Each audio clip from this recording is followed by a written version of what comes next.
myself. Janice, you've made it this far on your own. Yeah. Well, we're going to William subject Paul's you. here. Oh. That makes it all. No, we're going to subject you to a quick video. Start with texting while driving. Start with texting on that. Yeah, Not quite video's ready. not quite ready yet. Video's like this. But she's Nancy Reagan, we're one, is that what's going on? Well, where's everybody going?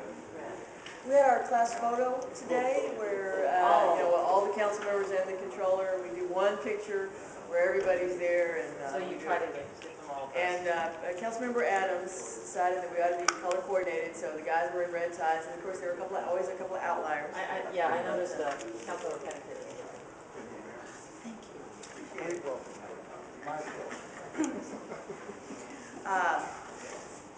We want to join with AT&T in their campaign on texting while driving.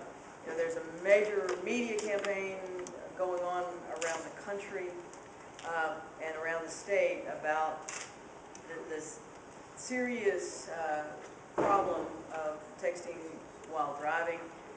Last week we presented a proclamation declaring today Texting and Driving It Can Wait Day in Houston. Wanted to revisit that today. City of Houston was a strong supporter of last legislative session in a statewide ban on texting while driving.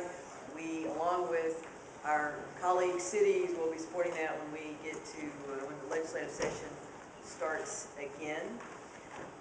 If you go to the website itcanwait.com, we encourage you to go there and take the No Texting While Driving pledge, and then share that message with others via Twitter or Facebook. It's just as it is no longer not just illegal but socially acceptable to drive while under the influence, we want it to become not socially acceptable to text while driving.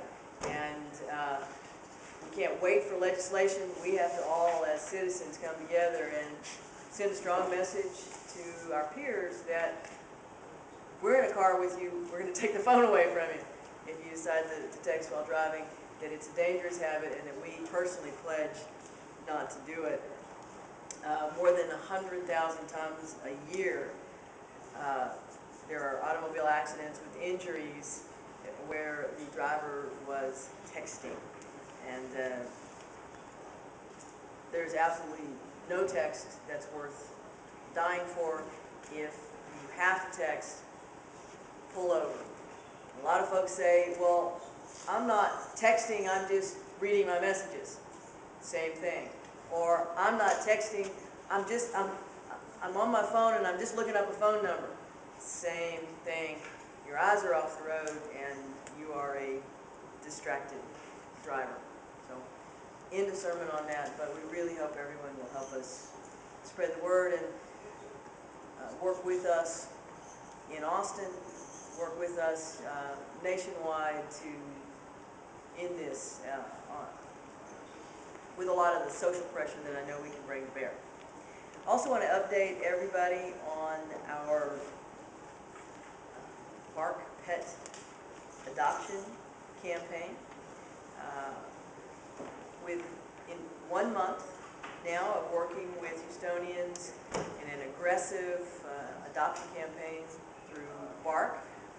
We are, of course, attempting to win the ASPA Rachel Raye $100,000 challenge, but more importantly, you know, even if we don't win on the challenge, I know we intend to win, even if we don't win on the challenge, we save a lot of animals' lives and get them to good homes. But in the month we've been doing it, we've had 964 adoptions compared to 807 at the same time last year. We had 148 animals returned to owners and 604 pets transferred to rescue groups of various kinds. Of course, all of them are engaged in trying to find homes for those animals, and of the transfers, 120 have been reported as adopted. So really great results so far. BARK is currently ranked 15th in the nation among those animal shelters that are competing. We are a big shelter, and means that we have to move a lot of animals. So I can continue to ask folks to help us with this. We did actually have, with 970 animals saved in August. We're only behind San Antonio in the total number of animals saved for that, and very excited. Now, they're working with a little video behind you. You know, I've been doing the Pet of the Week as an attempt to help. Can't get it to go upright. But it looks good. Okay, well, you can turn your head sideways here, but I've been doing a Pet of the Week. They bring me a dog and a cat. I don't get to pick the animals, they bring a dog and a cat. We've been pushing those out on Facebook and Twitter and through our campaign. Here I am on Monday with a very cute puppy and a very cute kitty. And you may have noticed that we did not do a dog of the week that we pushed out to everybody this year. This week, because that dog went home with me.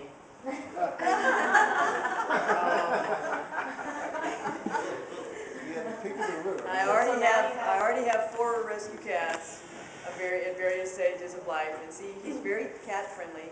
As you'll see if you watch that video a little bit, he starts grooming the kitten. But I just 5-minute meeting and I got attached to him, and so we are part of the adoption statistics. His name is Jax. He's actually the property of our son, so he doesn't physically live with me, but the dog went home with me, and I said, "Here, it's a gift." So That's pretty clever. yeah, I got to stop doing this dog of the week. I am too susceptible to it. So, anybody else have a question? I mean, why are you having so much fun at being a mayor? Every mayor I know loves being a mayor. And in fact, I know I've talked to a number of politicians who were mayors before and they moved to other levels of government. They said mayor was the best job because mayors deal with real results every day. Cities have to have results every day. And that is the only level of government where you get immediate feedback. Of course, it's nice being in a strong mayor system where I can move things a little bit faster. Mayor, go back to the texting and driving. If the state is reluctant to pass a statewide ban, at that point, would you I consider? still understand that the state passed it, but the governor vetoed it last time. So there's a lot of support around the state. We hope that we can pass it again and generate more support. But a ban that is ignored is not, we're not in a much better position than where we are today. And so while I'm going to continue to push for a statewide ban, I also absolutely want us to exert social pressure. In order to do a ban on a city-by-city basis, we are required to do things like post signs throughout the city, which is a totally inappropriate impediment imposed by the state. And I think it was done in order to inhibit cities from passing these kinds of localized bans. Because it would be cost prohibitive? Is that Yes, cost prohibitive. How much would it Oh, cost? yeah. Where would you have to put up the signs? Right now you can do, and someone's going to have to answer that question for me, you can, if we wanted to ban texting while driving in school zones, I know we have a number for putting them up in the school zones, and I just have to get that to you. But in terms of, could you not pass an ordinance banning texting while driving the city? Apparently, my understanding is under state law, we have to blanket the city with no texting while driving signs. Because Bel Air has done this, and I've driven through Bel Air, and I Bel don't Air in see. school zones. Okay. It's only texting while driving in school zones. So you'll see the signs you'll see a texting while driving sign in the school zones. Mayor, are you in favor of removing? Feldman, Your city attorney maybe. texting while driving in school zones. Can you bail me out here? Well, I'll try to do that generally. The expense is to be borne by the school districts. The experience has shown that it would be a very expensive proposition to put signs up in all the zones. So the way we